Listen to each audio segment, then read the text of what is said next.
Well, after yanking it from us in 2021, but then subsequently going back and saying, tee-hee, we were kidding, here's a J250 instead, the Land Cruiser is back? Yeah, no, it's back, and I'm here to talk about it. Welcome back, speaking of, to the channel.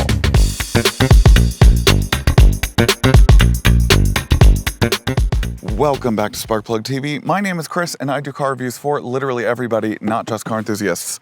Before I begin today's video, as always, please do me the biggest favor ever and like this video, comment something down below, subscribe to the channel, and hit that bell icon so that you get notified whenever I drop a new video, which is whenever I can, typically Fridays at 4:30 p.m. Eastern Standard Time. Thank you so much for your support. The Land Cruiser name badge has been around for a very, very long time, since the 50s in fact, and it has gone through several different variations. This is the only version that's available in the US, but other markets like the EU and Australasia get the full-size 300 version. I also looked on Australia's Toyota's website and I saw this like really cutie diesel pickup truck version. Loved her. Why isn't she over here? This also shares the J250 platform with the GX550, which I've already covered, but I kind of like this a little bit more, and I'm gonna get into why. Let's keep going. Here I am, finally, in the Land Cruiser. They kind of were just like, we're done. And then they were like, actually, JKT, oopsies, we're actually bringing it back. And here it is. Came out in 2024. It came in 4 different trim levels. Now, for 2025, however, they have shaved off 2 of those trim levels for the Land Cruiser 1958, as well as this one, the Land Cruiser. The 1958 starts around $57,000. Meanwhile, this one starts around $63,000 MSRP. And with that, you get a 10-speaker audio sound system, a 12.3-inch infotainment system, as well as standard cooled seats. You do get standard heated seats for the base model. So the base model also gets an 8-inch touchscreen infotainment system. And to be quite honest, I would be perfectly happy with that. I would be perfectly happy with any of this, to be totally honest. I mean, and I think that that brings me to my next point, which is, where is this going to sit in the lineup now that it's going to be midsize, especially with the fact that the 4Runner is going to be hitting stores ASAP if they're not already out by now. Previously, it was in the full-size segment alongside the Sequoia, and it was the slightly more premium version of a full-size Toyota. Now, this is the slightly more premium mid-size SUV as opposed to the 4Runner, which is kind of trying to give a little bit more truck in its affect. Meanwhile, this is still giving very much body-on-frame truck because it is a body-on-frame, you know, style SUV that also shares the J250 platform with the GX550, and that twin-turbo V6 was to die for. To get back to the 4Runner and its placement in the segment, I think it kind of made sense in the full-size version because it was the nicer version, but people have been fairly waiting for the 6th generation 4Runner, myself included, that I think people are gonna probably wanna go for that more so than this. But the problem with this, the $63,000 does not fall too much of a difference between this and the base model GX550. And the base model GX550, as you saw in my previous video, came with a lot of standard content, including a 14-inch infotainment system. Now, I'm not saying I need that big of an infotainment system, because this one is totally fine. But I don't know, the price point and for what it is and where it is in the segment, it's just gonna be really tricky. Now, that's not to say that I don't want it to last, because to be quite honest, I prefer this over the 4Runner, because from my point of view, the 4Runner shares the exact same interior as the newest Tacoma. And I don't really want that. I guess it's like buying, like, you know, an Avalanche and a Suburban, right? Like you can get the Suburban with the back cut off, right? And it's kind of the same thing with the 4Runner and the Tacoma.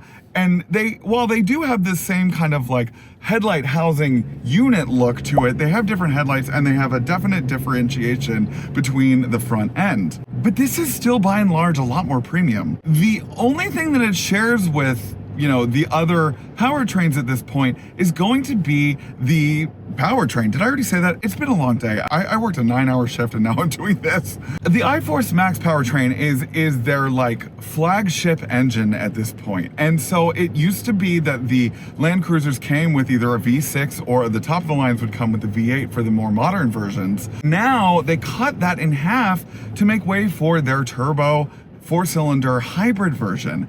It comes with the 2.4 liter turbocharged inline 4-cylinder engine with 2 electric motors and a 0.9 kilowatt hour nickel metal hydride battery pack that combined makes 326 horsepower and 465 pound-feet of torque that is then tethered to an 8-speed automatic transmission and a full-time 4-wheel drive. I think I prefer this over the GX550. The GX550 looks great. It comes with a ton of technology. It's probably one of the coolest SUVs that Toyota Lexus has come out with ever. But I don't think that this should be looked over. The unfortunate thing is that people are going to probably look this over just for the sheer pricing of it alone and would probably only go for the base model because I don't know, I'm just guessing. If you want a little bit more additive features, you can add on some more premium features like this one. It has a $4,600 premium package, which comes with the 14-speaker JBL sound system, the cool box, the moonroof, and the Java leather seats. So they have the soft text in the Java color, but they also have the premium leather that you get in the $4,600 package. Oh, it also comes with a heads-up display. I totally forgot about that too. Is there anything else I'm forgetting? Geez. Regardless, I love the way this interior looks. I love the way the exterior looks. I just prefer the way that this one looks over the GX550. Again, not to say that the GX550 doesn't look good. It looks incredible. But this is like more slated towards like things like the Bronco and the Honda Passport and, you know, what am I forgetting? Anyways, you know what I'm talking about, like the Raptors of the world and the Bisons of the world. The engine has like plenty of get up and go. Plenty of get up and go. The only issue that I think that is with this engine and this powertrain combination is the fact that it's a little torquey and it's a little like wishy-washy when it comes to the hybrid differentiation when like the engine is constantly turning off. When you're switching between the hybrid and the regular gas powertrain, it does get a little kind of like tepid in the way that it switches and you end up like torquing it more than you wished for. So in that sense, but regardless, the transmission is great. I love the full-time 4-wheel drive. It gives me a lot more of a powerful feeling when you're driving it. Now, some other features that it comes with is a $1,200 Stabilibar disconnect for better articulation, which is an added-on feature. This one also has the $1,200 20-inch wheels as well. So the sticker price comes out to be around $70,000 for this. And again, that's really expensive. And if I'm not mistaken, pretty much almost the same price as the base model GX550. So it does come with a little bit more of the off-road features. So I guess in that sense, that would make it worth it in comparison to the GX550. Plus the GX550, I mean, yes, that does come with a bigger powertrain, but I mean, like, what are you really doing in this? You know what I mean? Like, this one gets, I think, 23 on the highway and 22 mpg in the city, which isn't bad, but the gas tank like destroys the gas and I feel like I would have to fill this up like all the time. Now, in terms of handling, it's actually pretty decent. I mean, it's still a very tall car, and so it does feel a little lofty, but it also comes with the multi-terrain select mode as well as the downhill assist and the crawl mode. So it also has a center locking differential so that both the front and the rear axles spin at the same speed, as well as a rear locker so that the rear wheels spin at the same speed. I guess really the only qualms that I have with this thing are the side view mirrors. Hate these side view mirrors. I really dislike these a lot. They are too tall. I understand that the car itself is tall, and from a design standpoint, it'd probably look weird, you know, to have it a little bit more squared off. But this standing up rectangle motif that they got on these, no, I don't know. They don't work for me. They really just don't work for me at all. I think the biggest differences between this and the GX550 is that this has a more playful feel to it over the GX550. The GX550 seems too serious to me, whereas this is like, this looks like this wants to go places, right? Wait, isn't that their tagline? Let's go places. The final thing that I'll say about this in general is that, like, I know that this is going to be a really awesome off-roader. It could probably use some better all-terrain tires, right? This thing is made to off-road. So is the TRD Pro Tacoma. The difference is that this is a much better daily driver. 1000%. I could see myself driving in this every single day. If you don't know this about me, my first car was a 99 two-door Tahoe, where they kind of moved it from the Blazer to the Tahoe, and I loved that thing. And this reminds me of that, and that's why I'm so excited about this thing, because albeit, yes, it is, of course, like its own, you know, standing brand and all of that.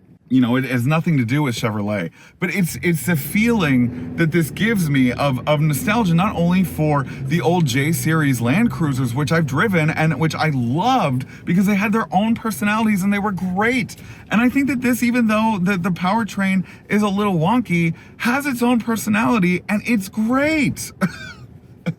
I love this thing. I just wish it wasn't so freaking expensive. I think $57,000 for this is fine, you know, but I'm definitely not going to spend $70,000 on this.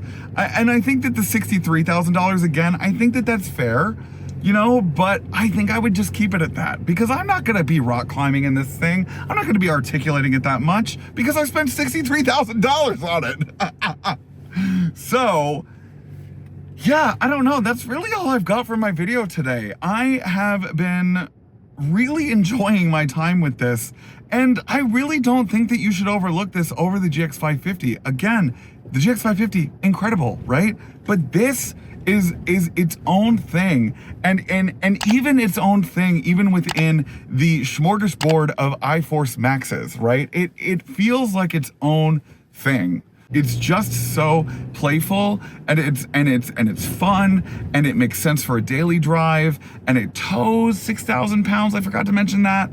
6,000 pounds towing capacity, full-time four-wheel drive. I mean, what more could you want? Anyways, that's all I've got for today's video. As you can hear, my voice is going hoarse. I need to go to bed, and thank you so much for watching. Please don't forget to like, comment, subscribe, and hit that bell icon so that you get notified whenever I drop a new video, which is whenever I can. Thank you so much for your support, and I will see you on the next one. Bye-bye. Hey, Sparks. Thanks for watching today's video.